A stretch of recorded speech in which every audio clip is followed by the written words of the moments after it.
Assalamualaikum warahmatullahi wabarakatuh. Kami dari kelompok 1 akan mempresentasikan materi mengenai aspek keberlakuan pada pengakumulasian dan pengendalian biaya. Nah, langsung saja kita masuk pada materi pertama. Biaya yang digunakan harus sistematis dan komparatif sehingga informasi biaya yang digunakan dapat diandalkan dalam memutuskan tindakan apa yang akan memberikan hasil yang optimal bagi perusahaan.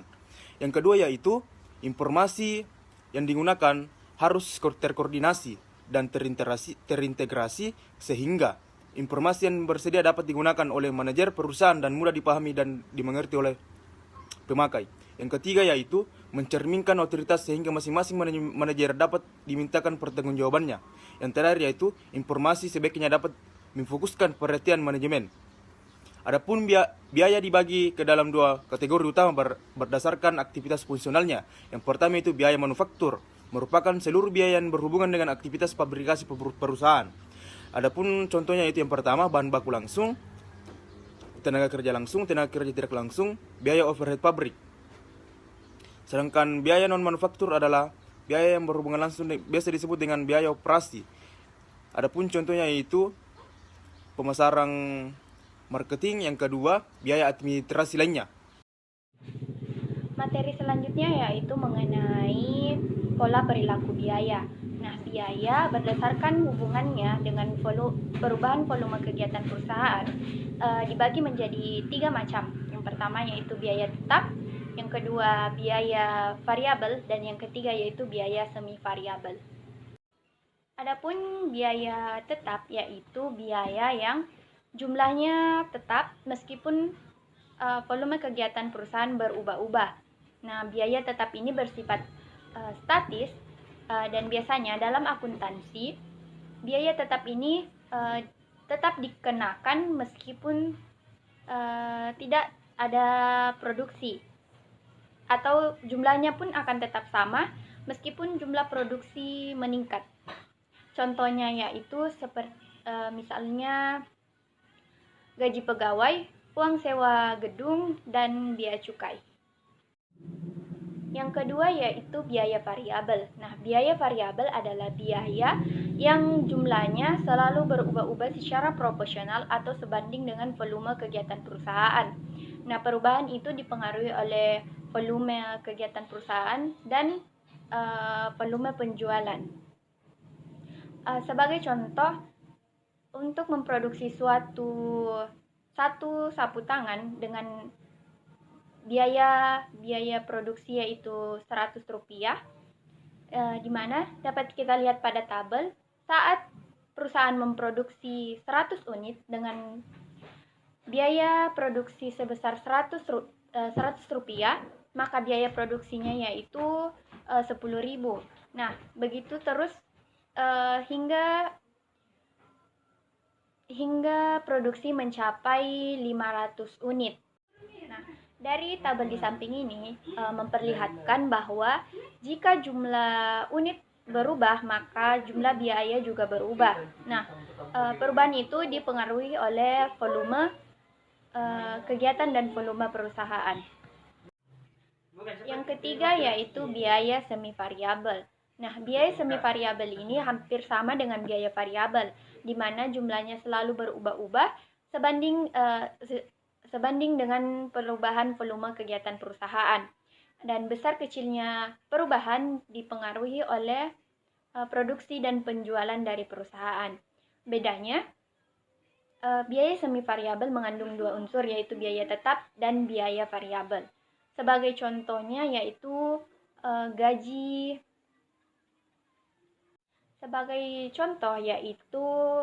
beban gaji penjualan, di mana pada bagian ini akan mendapatkan gaji pokok dan tambahan insentif dari setiap produk yang terjual. Nah, gaji pokok merupakan biaya tetap di mana tetap harus dibayarkan meskipun tidak ada produk yang terjual. Nah, sedangkan tambahan insentif akan diberikan jika pegawai melakukan penjualan produk. Nah, itulah yang menjadi biaya variabelnya. Dalam kesempatan kali ini, saya akan membahas materi mengenai biaya relevan dalam pengambilan keputusan. Nah, di mana biaya relevan ini adalah semua biaya akan terpengaruh oleh suatu pengambilan keputusan yang mana oleh karenanya biaya tersebut harus dipertimbangkan di dalam aktivitas pengambilan keputusan yang akan dilakukan. Nah, adapun beberapa konsep biaya relevan dalam pengambilan keputusan. Yang pertama yaitu biaya diferensial. Nah, biaya diferensial ini adalah biaya yang akan datang. Kemudian biaya yang kedua yaitu biaya yang dapat dilacak atau trouble cost. Nah, biaya ini adalah biaya yang dapat diikuti jejaknya pada produk pesanan. Kemudian biaya yang ketiga yaitu biaya penggantian atau replacement cost. Nah, biaya penggantian ini berkaitan dengan penggantian aset atau jasa yang akan terjadi. Kemudian biaya yang keempat yaitu biaya kesempatan atau opportunity cost. Nah, biaya kesempatan ini merupakan penghasilan atau penghematan biaya yang dikorbankan. Kemudian biaya yang kelima yaitu biaya yang diperhitungkan. Nah, maksud dari biaya yang diperhitungkan ini adalah biaya yang sebenarnya tidak terjadi. Kemudian biaya yang keenam yaitu biaya incremental. Nah, biaya incremental ini adalah biaya-biaya tambahan dan tidak akan dikorbankan. Kemudian biaya yang ketujuh yaitu biaya tunai atau out of pocket cost. Nah, biaya tunai ini biasa dikenal dengan istilah biaya kas. Kemudian biaya yang terakhir yaitu biaya tertanam. Nah, biaya tertanam ini adalah biaya dalam situasi tertentu tidak dapat diperoleh kembali. Kemudian materi yang selanjutnya yaitu perilaku biaya dalam perencanaan, pengambilan dan pengambilan keputusan. Nah, untuk menyusun perencanaan, pengendalian dan pengambilan keputusan, untuk melakukan evaluasi atau biaya kerja yang terjadi di tingkat aktivitas yang berbeda, maka biaya tetap dan biaya variabel harus dipisahkan. Nah, pemisahan biaya tetap dan biaya variabel ini harus dipisahkan, diperlukan tujuan yang pertama yaitu perhitungan biaya overhead, determinasi dan analisis varians. Kemudian yang kedua yaitu perhitungan biaya langsung dan analisis varians. Kemudian yang ketiga yaitu analisis titik impas dan atau serta biaya volume dan laba. Kemudian yang keempat yaitu analisis biaya diferensial dan komparatif. Kemudian yang terakhir adalah analisis anggaran modal. Pada kesempatan kali ini saya akan membahas materi saya yaitu pengendalian biaya. Adapun pengertian pengendalian biaya adalah pengelompokan biaya ke dalam komponen biaya variabel dan biaya tetap dan memberikan dasar yang lebih baik terhadap pengendalian biaya. Dalam hal ini ada tiga pola perilaku pengendalian biaya. Yang pertama, biaya teknik.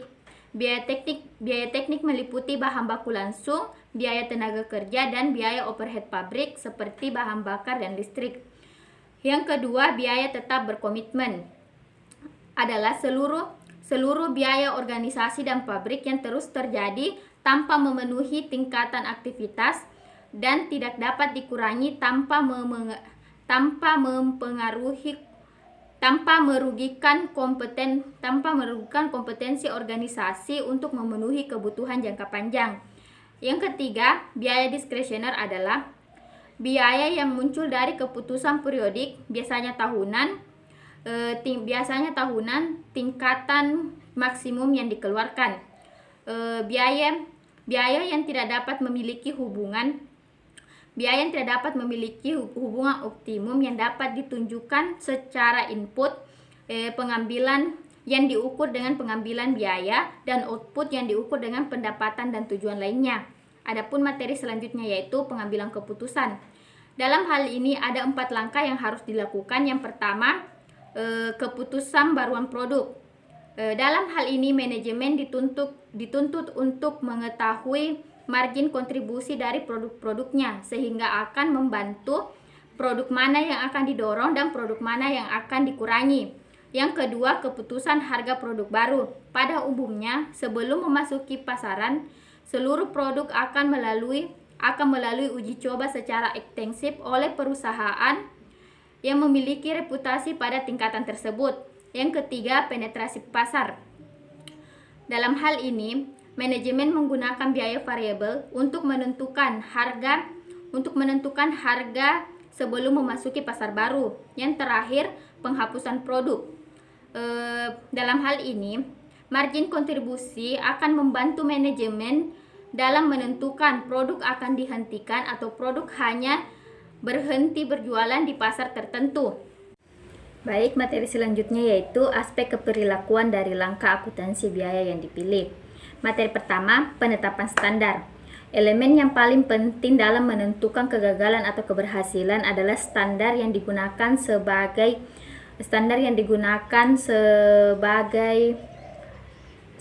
kriteria kinerja. Dalam hal ini ada 3 syarat utama bagi sistem pengendalian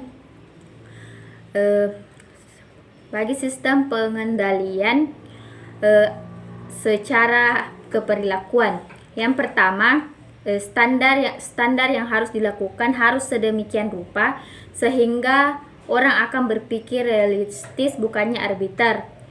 Yang kedua, orang-orang harus merasa aman dari hukum yang tidak adil untuk variasi yang telah terjadi kebetulan dan kinerja. Yang ketiga, umpan balik yang bertujuan untuk mengetahui atau mengevaluasi.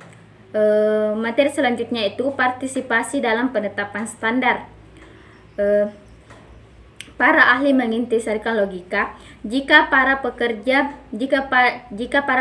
berpartisipasi dalam menentukan penetapan standar sendiri, maka akan membuat komponen tegas pada standar tersebut sehingga mereka akan bekerja keras untuk mencapainya. Materi selanjutnya itu standar yang ketat versus standar yang longgar.